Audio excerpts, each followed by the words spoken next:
Listen, I don't want any more bullshit. It's got to be done. It's got to be done, bullshit free gang. Look, even if you've been a staunch supporter, and I have been one, it's a question percolating under everybody's subconscious. You know, there's always been haters, and there always will be, but there's also been some undeniable home runs, right? Q, the Maniac, Jonathan Taylor, MPJ, Julian Blackmon, dafuq, Kenny Moore, Braden Smith. Of course, there's been a few misses. Paging Mr. Banague. Paging Mr. Banague. You have a telephone call at the front desk for busts. It's a little Pee Wee Herman, boy. You gotta go back into Pee Wee's Big Adventure to get that one. But look, overall, Ballard has done some great things, right? That's just, if you're a person that's honest, you just can't deny that. He's overall done some great things as GM. But, still, we got to ask it. We got to, just to honestly be 100% bullshit free. There's some worrisome reasons, things that have been popping up that make it so that we just got to earnestly ask the question. Is Chris Ballard as good as advertised? Is he as good as we've all thought he was? Or is he really trash? Is this dude just overrated because of some great draft picks he made, but overall he's trash? Well, look, today I'm going to answer that hard question one way or another, and I'm going to answer it for you with no bias, doing it the way I always do it, with facts, logic, and reason, and 100% no bullshit. And again, I've been a Chris Ballard fan, no doubt about it, unabashedly, but we got to keep it real. So we're going to dive into that and answer that question. But before we do, let me be a gracious host the way you expect and welcome you back. Or if it's your first time here, welcome you to the NFL's #1 uncensored podcast, often imitated but never duplicated, the one and only, the world's famous or infamous, depending on where you sit. If you're a Titans fan, maybe you hating, but it'll be okay. The unique, the entertaining, the controversial, and the straight no chaser at all times, bullshit-free Colts podcast. The only podcast, the only true place on planet Earth, my friend, where you can hear all things worth talking about when it comes to our beloved Indianapolis Colts. But here, baby, you know how we do it. Here you get them with no coach speak, no PR, no spin, no political correctness, and always 100% without any fucking bullshit. I'm your host, Harkhan Ajala, at your motherfucking service as always.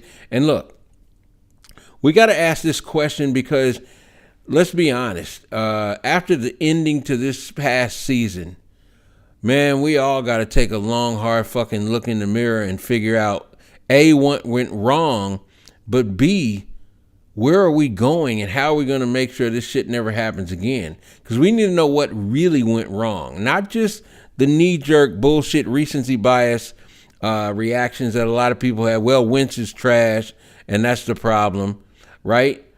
Or Flus was trash, and that's the problem. Look, we got to figure out what the fuck was really going on, and the simple fact of the matter is that means starting from the top down. And so it is well beyond time.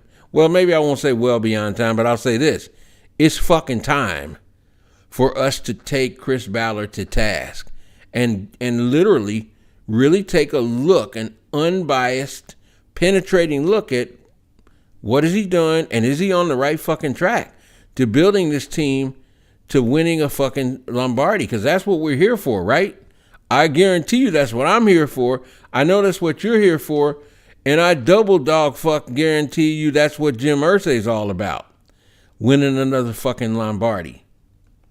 So let's dive into it. But before we do, I want to do something really quickly. If you're still with me at this point, I know it's because you're a motherfucking pimp. So take your pimp ass motherfucking index finger and smash the like button below so that the algorithm shares this podcast far and wide all over the world with other cool ass motherfuckers like yourself.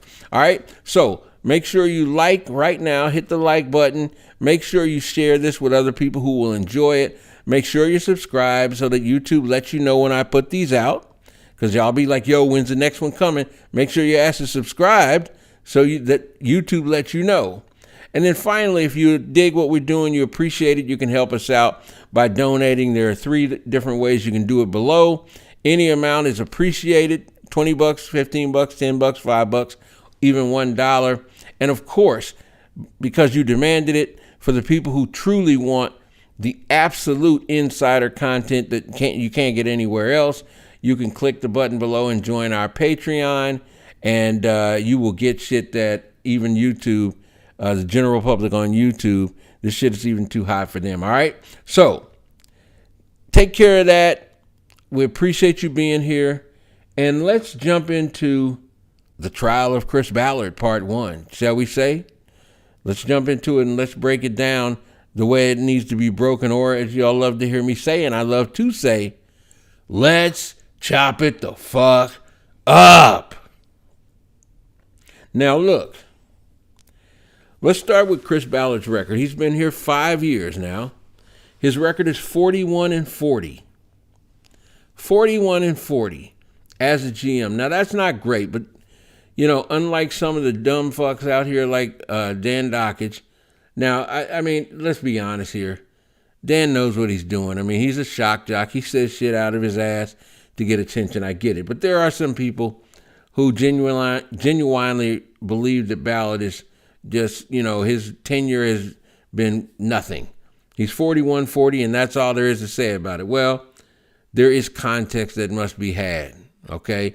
The first year he came in here, Andrew Luck was injured, didn't play, and he had the leftover skeletons of Ryan Grigson's roster. He was basically getting rid of them and letting that thing play out so they could get a good draft pick. So they went 4-12. I don't really hold him responsible for that first year.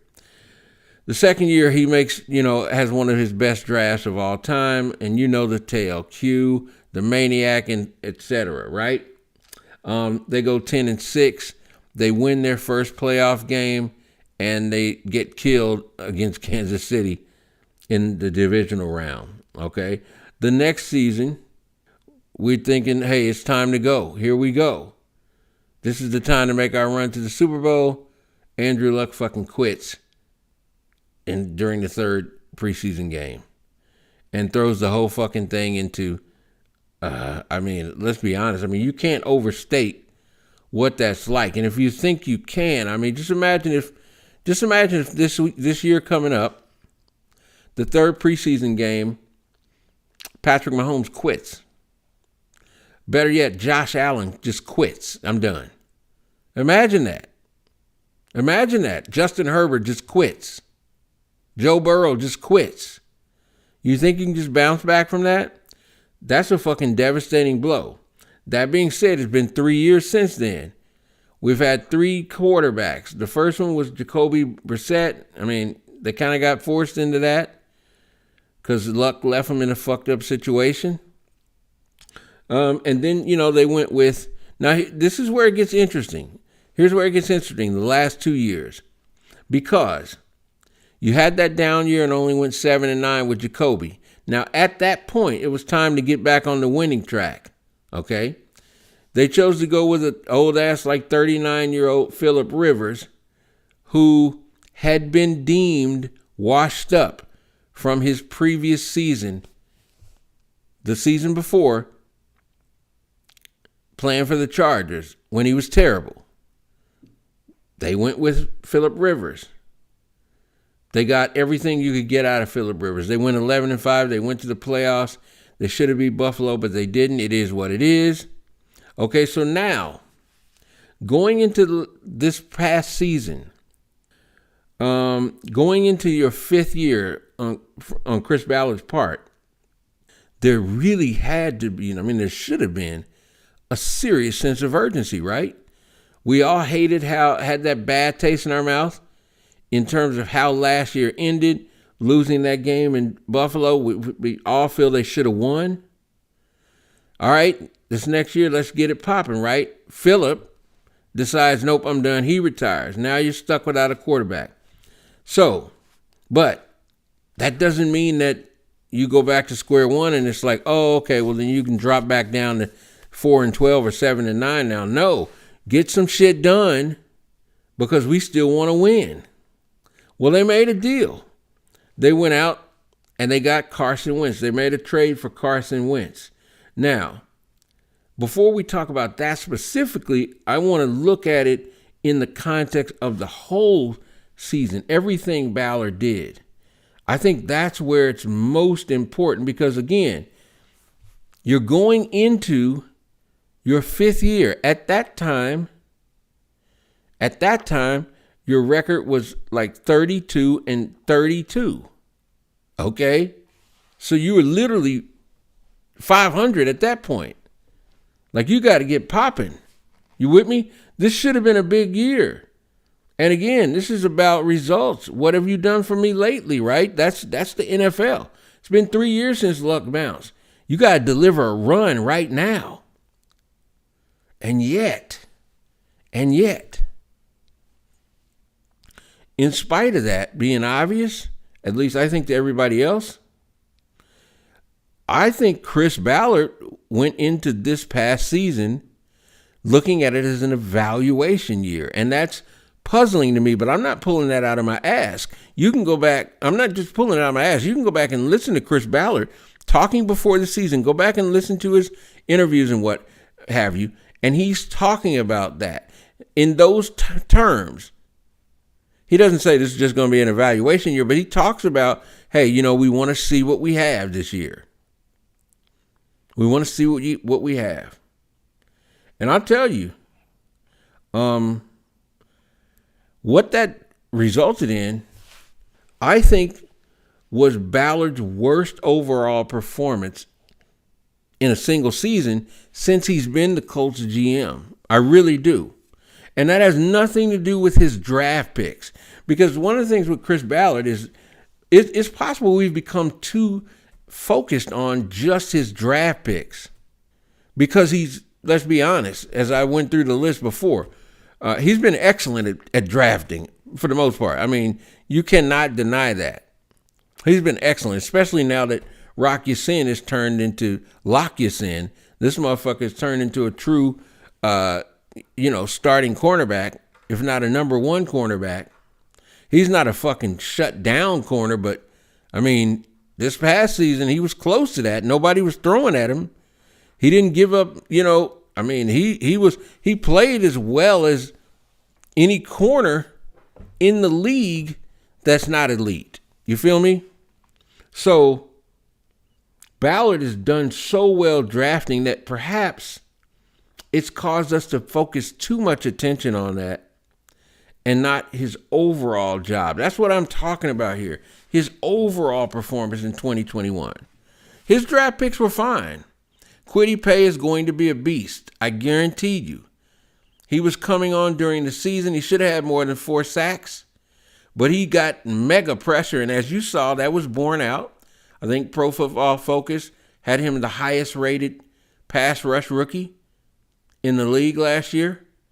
He was, listed as one of the top rookies. I mean, I told you guys before they drafted him, Kwity Paye was the choice. They saw it the same way. They drafted Kwity, and Kwity gave us everything that I hoped, or I wouldn't say that I hoped. I'd like to have seen him get 7-8 sacks, but he showed everything I wanted to see in that first season. He's a keeper. He's going to be a beast. Dio's going to be fine. I think as we see more of him, he could become a beast, but he's certainly going to be a good starter. No doubt about it. Those two are going to have worked out. No doubt about it. I think Kylan Granson is still a very good pick. We'll see if he turns out into what I think he could be. And then, of course, you have the other guys, Mike Strawn. We'll see. I'm high on him, but, we need to see him. But by and large, Chris did his thing as usual in the draft this past season. The problem is the outcomes of his overall decisions this year. And not only that, not only do I think this is his worst year, but what I also think is that the reasons this is his worst year as a GM of the Colts is a microcosm of what might be, and I hate to even say this, but what could possibly be a fatal flaw in Chris Ballard and the way he goes about his business as a GM. The fatal flaw in his modus operandi, so to speak, how he gets down. Because here's the thing. Like all people who are top 1% performers at what they do, one in the top 1% of the best in the world, Chris Ballard's ultra confident, both in himself and in his process and philosophy. And that second thing, though, is the thing that bothers me most, because that overconfidence in your process and philosophy is what trips up a lot of GMs, coaches, people in sports, all the way down, even players. Carson Wentz, for example. But we're going to talk, we talked about Carson in the last podcast, and I told you how I think Carson's, belief in how he wants to play fucks him up sometimes. But I also told you we're going to talk about Chris. Chris, I believe, just like a lot of other people, has fallen into the trap of becoming so stubborn and rigid about his process, his philosophy. Here's how I do it, how we do it. I think he's becoming so stubborn and rigid about it that it's turned into dogma. And when it turns into dogma, like we just follow this no matter what, like somebody's fucking religion, that's what can lead to spectacular failure. Because, see, it can lead to blind spots that lead to bad decisions, crippling decisions.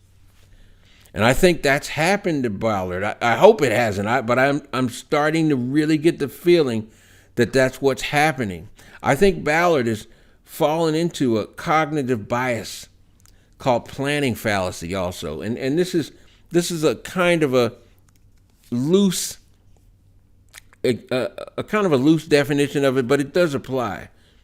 And here's what I mean. In other words, planning fallacy is basically he puts too much value and too much emphasis on planning for the future and thinking that things are going to go the way he expects them to go. So, yeah, I can plan this out. I'm going to do this. I'm going to keep the salary cap here. And, so this guy, we are ready for this guy. And, we don't want to pay this guy because it might put us in bad position 4 years from now. And I'm going to build this roster. He said this many times. We're not just building for 1 year. We're building for 3, 4, 5 years. We want to be good for 3, 4, 5 years. Well, let me just tell you something. No, we don't. We don't want to be, as fans, what we want to do is win a goddamn fucking Lombardi in 1 year. Give me a Lombardi and I'll take 3, 4 down years afterwards. But 5 years where we're good with no Lombardi, nah, that ain't it, Chief. You can keep that bullshit. I don't want it, and I know fans don't want it either. All those years we watched Peyton and the crew win 12 games a season, I would have, that we had like 12 years of 12 wins a season. I would have taken 6 years of 12 games a season and 2 or 3 Lombardis, and then the other 6 years we could have went 4 and 12 as far as I'm concerned. Fuck that. You with me? Chris, I think, is so busy worried about, being good the next 2, 3, 4 years that he's not getting that. Dude, you can't plan that far. You don't know that it's going to work out. A motherfucker might quit in the 3rd game of the, preseason. And then you got to reboot everything you've been planning. The NFL is a year-to-year league, right? That's the truth of it.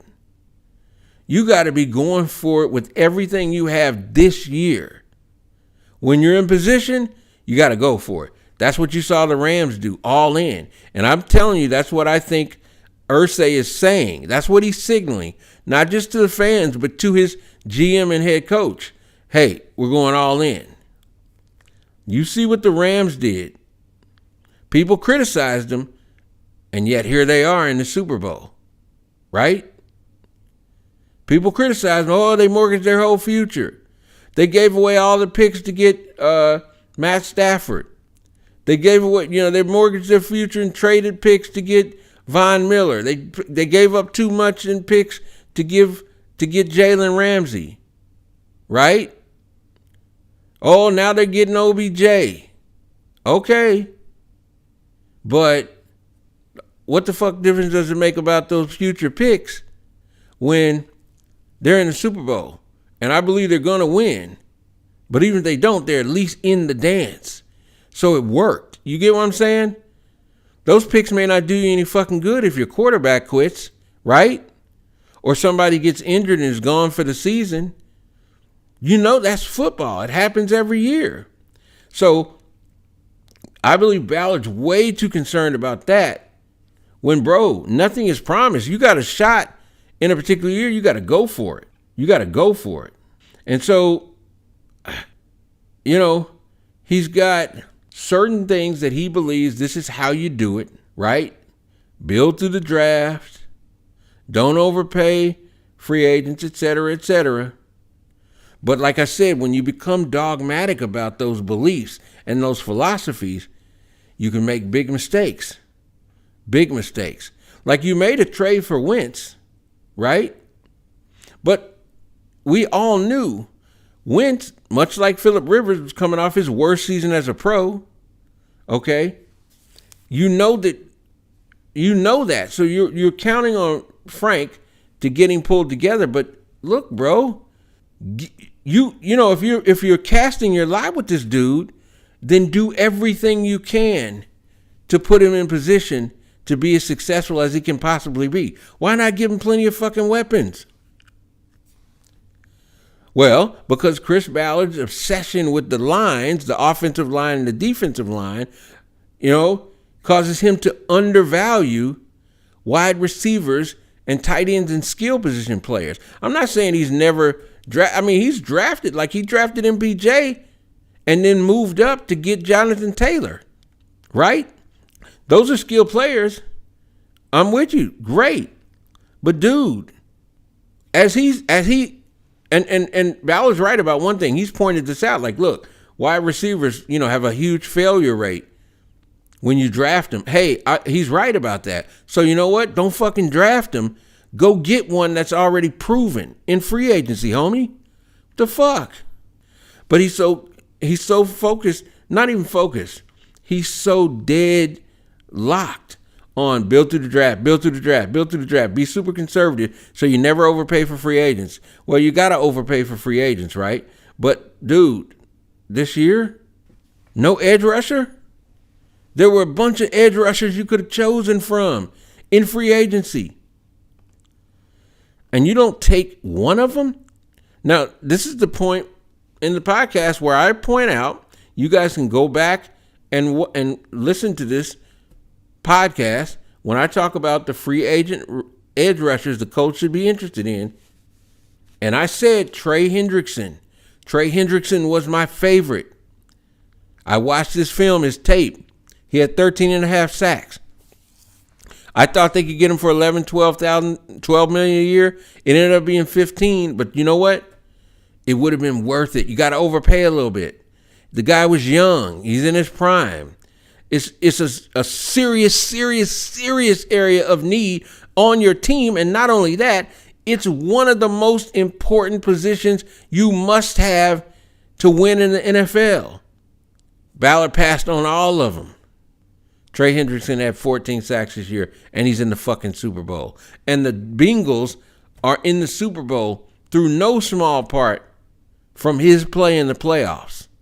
Don't fucking at me. Prove me wrong.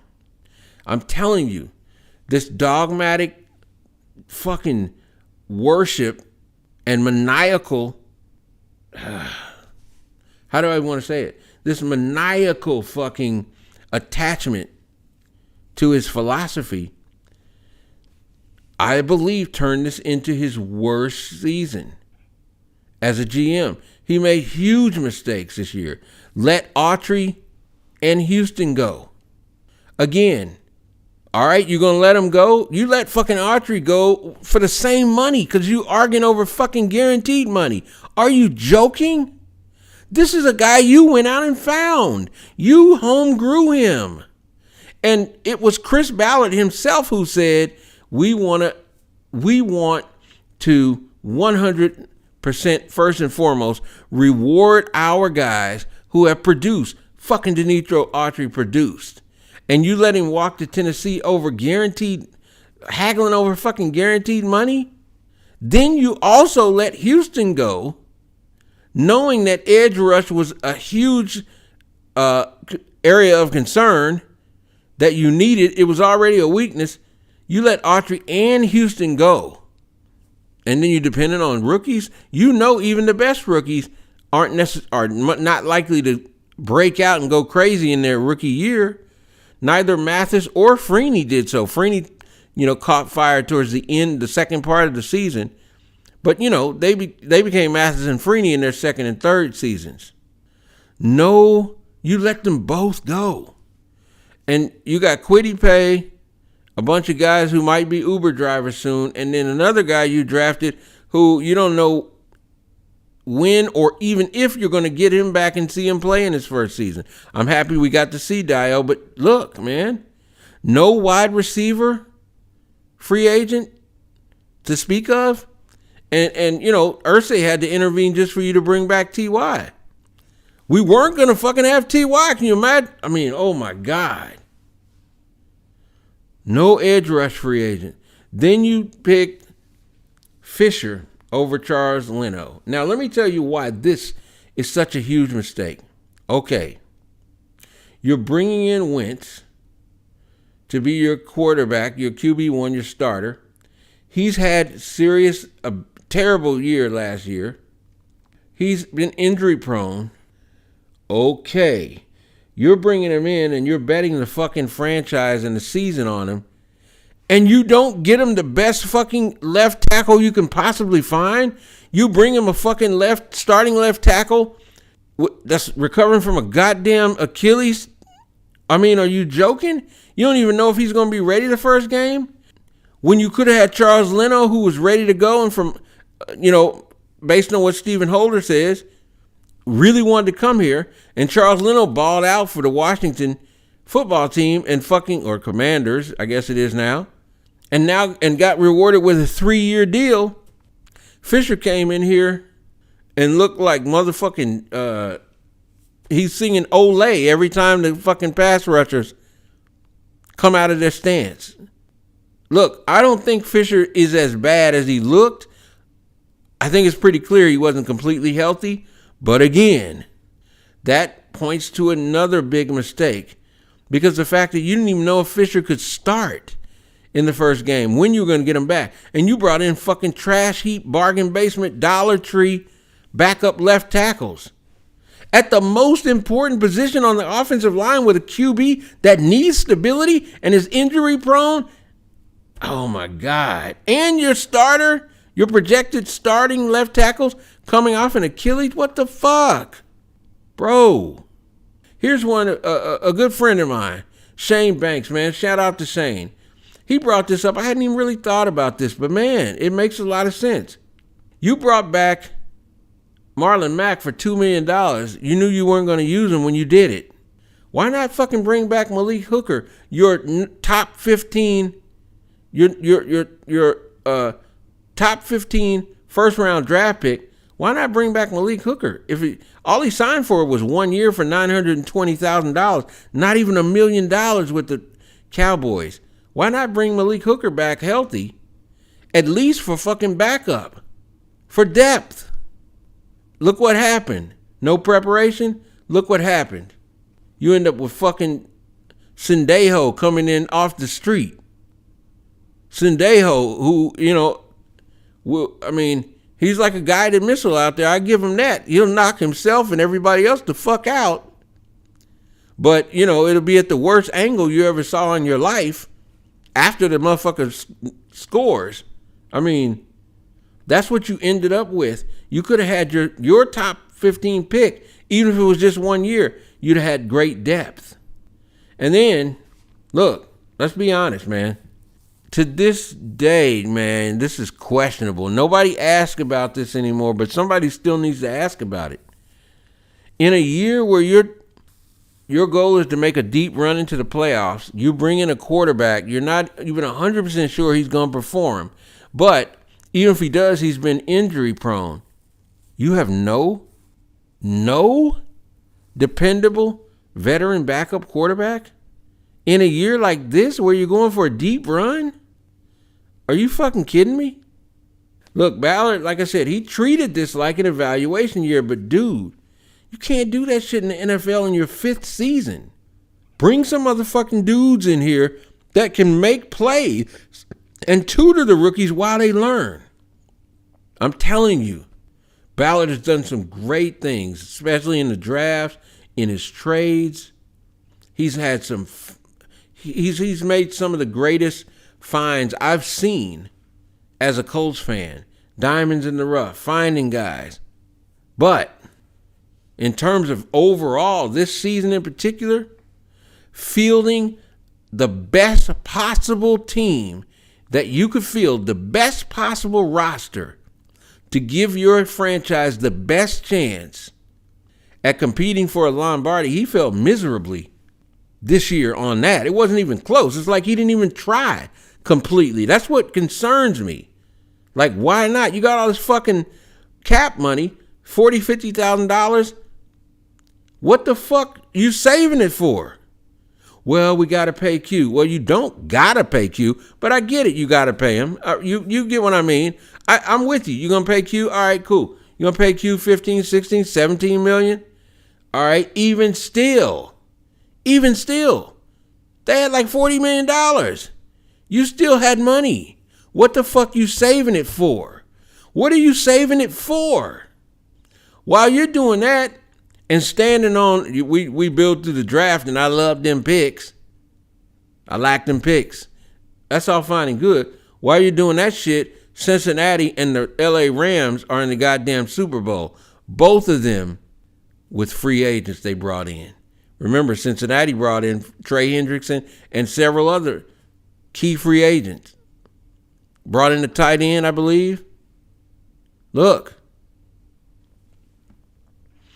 I'll say this. Here's my conclusion. In spite of the season, Ballard ain't trash. Yet. But I tell you this, and you know, Dockish, put your dick back in your pants and put the lotion up. Don't start jacking off yet. Grigson is still trash. And he's still not even close to Ballard, so just stop it. But Ballard's ass is on the clock, starting with the 2022 season. Facts. Super facts. This upcoming season is Ballard's biggest season of his GM career. He's got to fucking produce a team that does something. Or I promise you, some of y'all don't believe it, I promise you, he's going to go from favorite GM to on the bubble, possibly former GM, faster than people might believe. All that window might just be opening and slow and steady we go and worried about the locker room and we want good guys, high character, all that bullshit is a fucking wrap. It's a fucking wrap. Irsay is demanding it. Irsay's like, yo, I'm ready to win. I'm ready to push all my fucking chips in and do what it takes right now. Let's go now. I don't want to hear any more bullshit. I don't want to hear any more next year. I don't want to hear any more fucking 3-year plans. Keep in mind, Jim Irsay ain't no goddamn spring chicken. He ain't got decades to wait. Feel me? He's 60 whatever. I don't know what he's 65. Whatever he is, he looks 15 years older. You know, he got them city miles on him. He ain't got decades to wait. He wants to see his own team playing in February and hoisting that fucking Lombardi again. So I'm telling you, Ballard's got to go out there and make it happen this season. You better either score Russell Wilson or, you know, Rodgers, or he better stockpile weapons on top of weapons sky fucking high around Wentz. And that goddamn defensive line, get some pass rushers in here. He better go all out and do everything he can. Everything he can. Spend every possible dollar you have to. Whatever it takes to put the best team on the field this upcoming season, Or as Eddie Murphy, he used to say, I'm going to bust your ass. That's what Irsay is going to be telling Ballard. Bro, consider yourself put on alert. Consider yourself put on notice. It's time to bring it. Push all your chips in. It's time to go all in. Y'all heard Irsay say that shit. He said it multiple times. It's time to go all in. Let's fucking push all the chips in, Chris. You're going to have to deviate and stop being a bull, stop being set in stone, and be like the greatest in every field. As Bruce Lee said, you got to be like water, baby. You got to adapt and do whatever's necessary. Ask Bill Belichick. Builds his teams from week to week like water. They become whatever they need to become to win that week. That's why they've won more Super Bowls than anybody else in the last 20 years. That's why. Time to do that. Time to stop being like stone and become like water, Chris. It's time to push all those fucking chips in, just like Jim Irsay said, and go out and win another fucking Lombardi, baby. Peace.